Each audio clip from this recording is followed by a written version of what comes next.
Bom dia a todos vocês, muita paz, pedindo ao Senhor Deus que os abençoe abundantemente, pedindo a sua sabedoria e entendimento da palavra de Deus, não só para mim, mas para todos vocês, para que a gente compreenda e aplique as palavras de Deus em nossas vidas.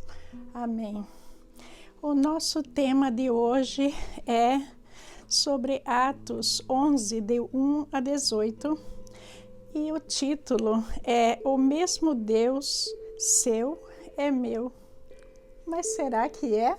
É muito estranho que a maioria de nós sabemos que existe um Deus só para todos. Mas no que diz respeito ao eu pessoal, cada pessoa tem um conceito de Deus.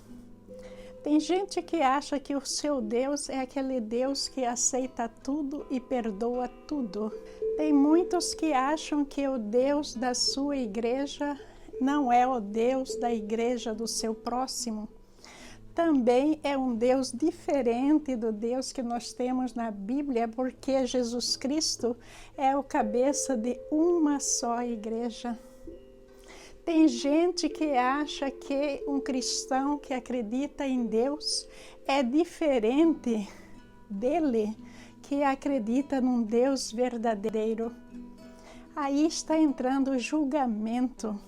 A pessoa começa a julgar por Deus como se ela entendesse o interior do seu amigo ou da pessoa de outra religião. Nós não conhecemos nada sobre o coração dos outros. A gente tem que parar essa mania de ficar julgando, porque o julgamento pertence a Deus, não é?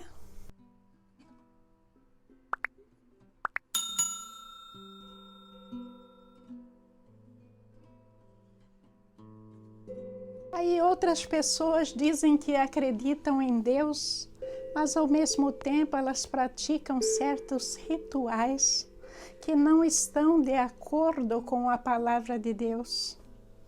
Muitas pessoas dizem que elas acreditam em Deus, mas elas usam o maligno para fazer os seus milagres.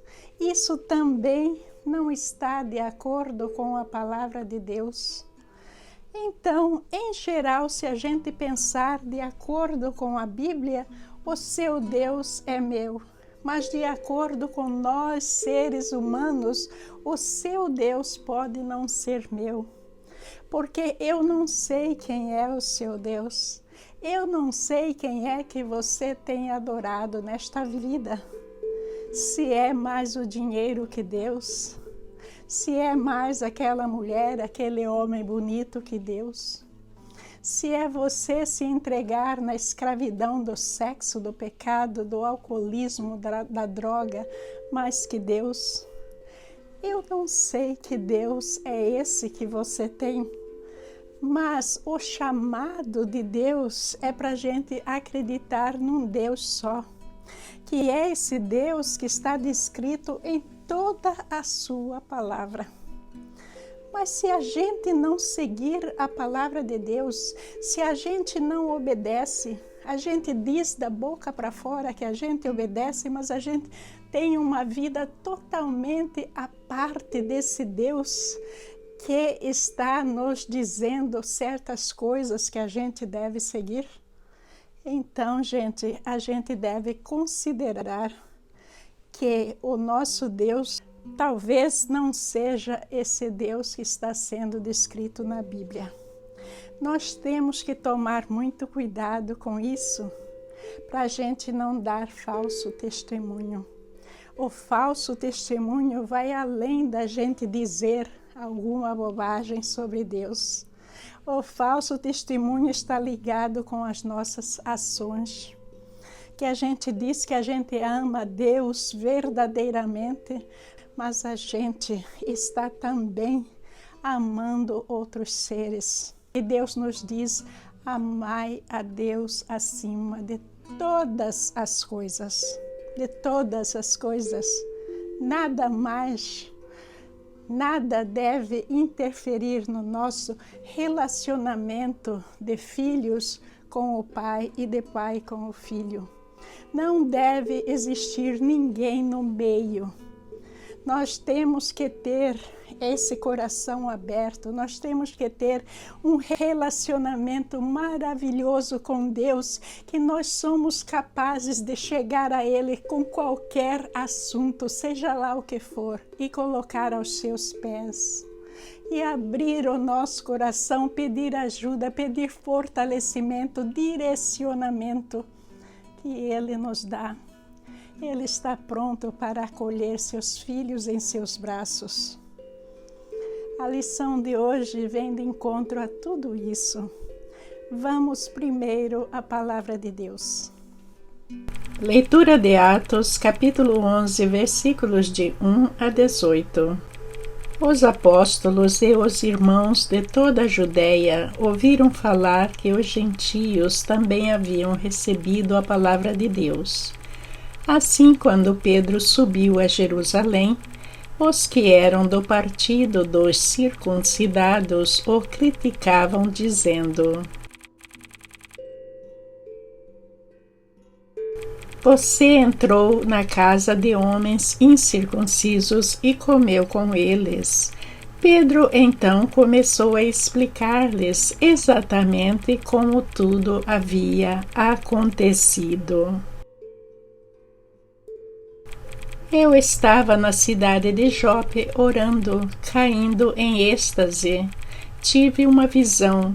Vi algo parecido com um grande lençol, sendo baixado do céu, preso pelas 4 pontas, e que vinha até o lugar onde eu estava.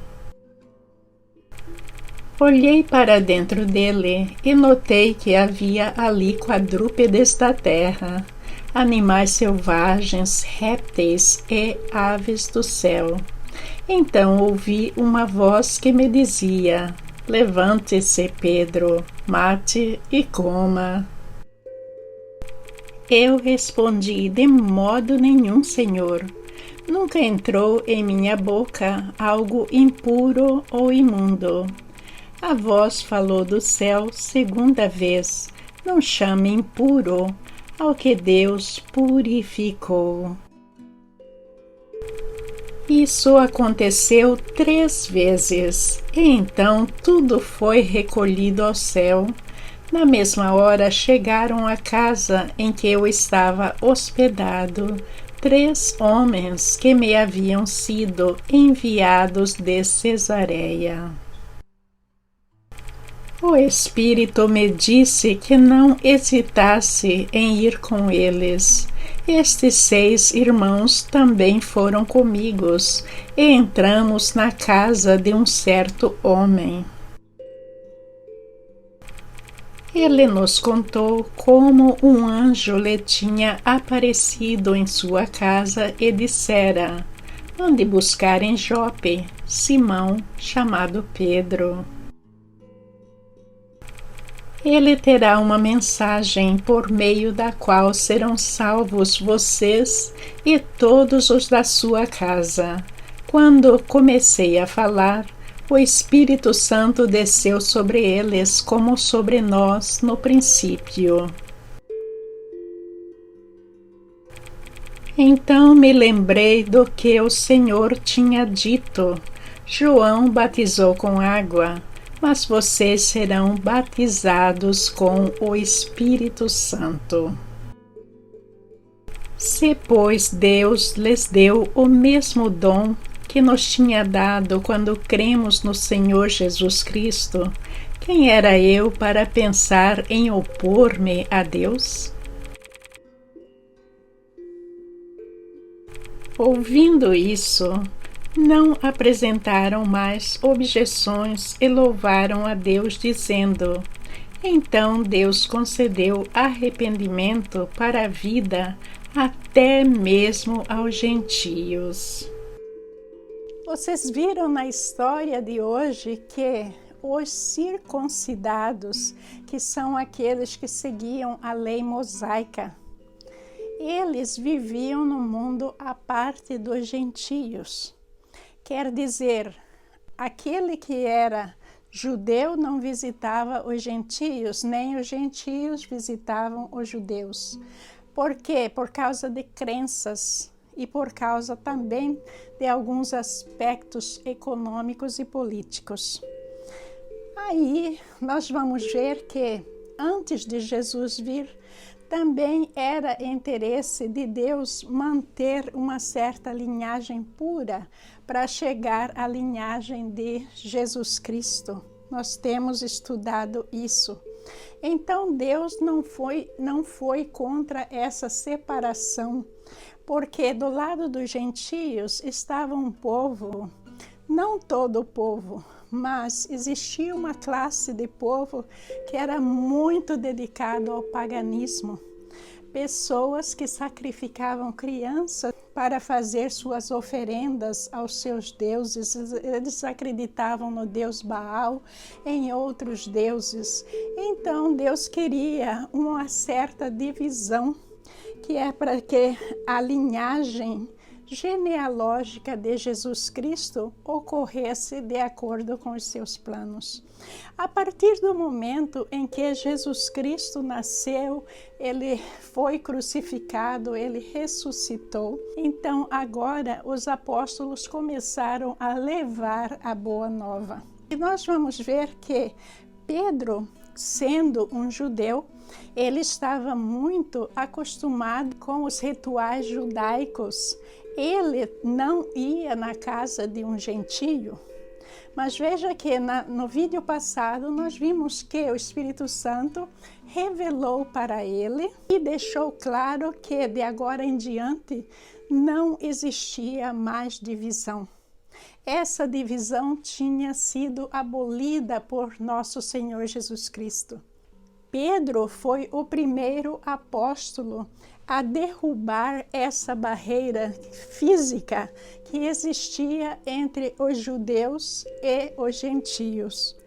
Ele foi à casa de Cornélio, e Cornélio era considerado um gentio. E depois desse encontro com Cornélio, é onde nós estamos começando o capítulo de hoje, em que até os cristãos estavam questionando Pedro. Então, Pedro vai contar para eles toda a história do seu sonho relacionado da sua visão relacionada com a visão de Cornélio, dos homens que vieram lá na casa de Simão, curtidor de couro, buscá-lo, e ele foi atendendo o pedido do pai. Em seguida, Pedro fez o seu discurso lá na casa de Cornélio, falando sobre todo o trabalho de Jesus Cristo, a crucificação, a ressurreição. E quando Pedro estava falando, o que aconteceu de extraordinário? Foi que o Espírito Santo de Deus desceu também sobre os gentios. Veja que coisa maravilhosa, todo mundo ficou boquiaberto, porque até então ninguém tinha visto um fenômeno dessa natureza. E os gentios foram batizados em nome de nosso Senhor Jesus Cristo. A eles foi dado, através do arrependimento, o perdão dos seus pecados.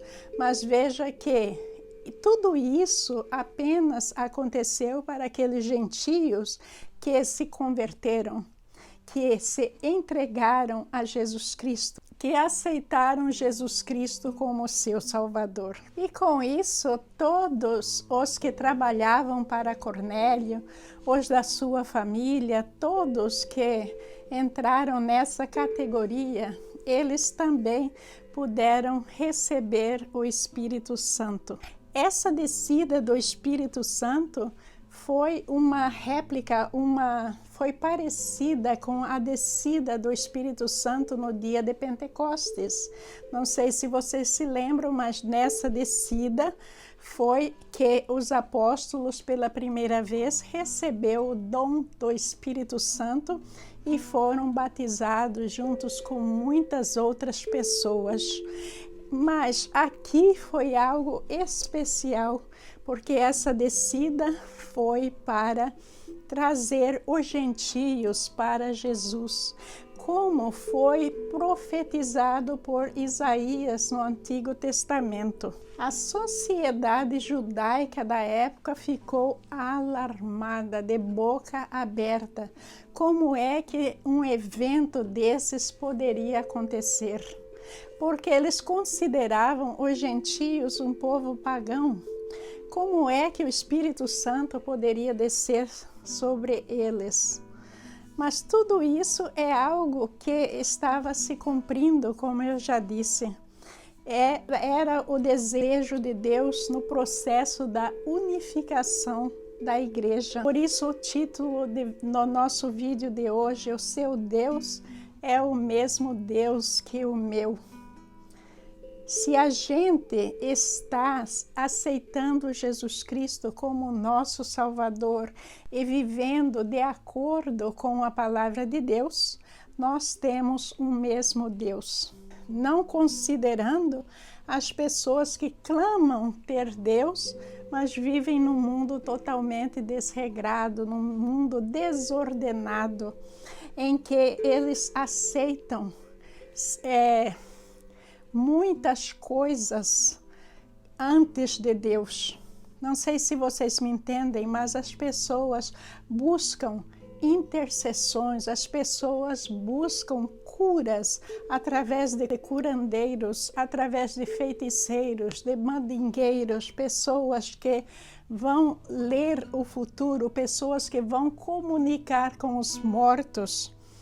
Tudo isso não sou eu falando, mas se vocês virem na Bíblia, nós temos vídeos sobre isso, não é algo que Deus colocou para nós praticarmos.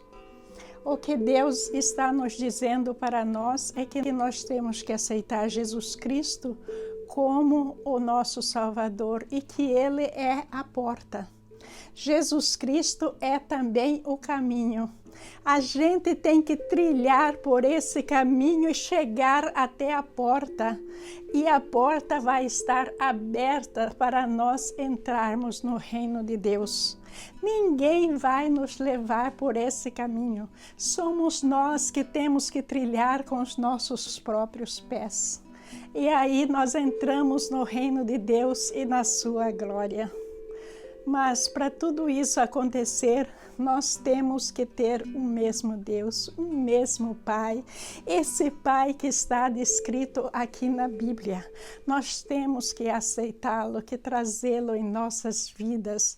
Nós temos que vivenciar aquilo que ele nos ensina.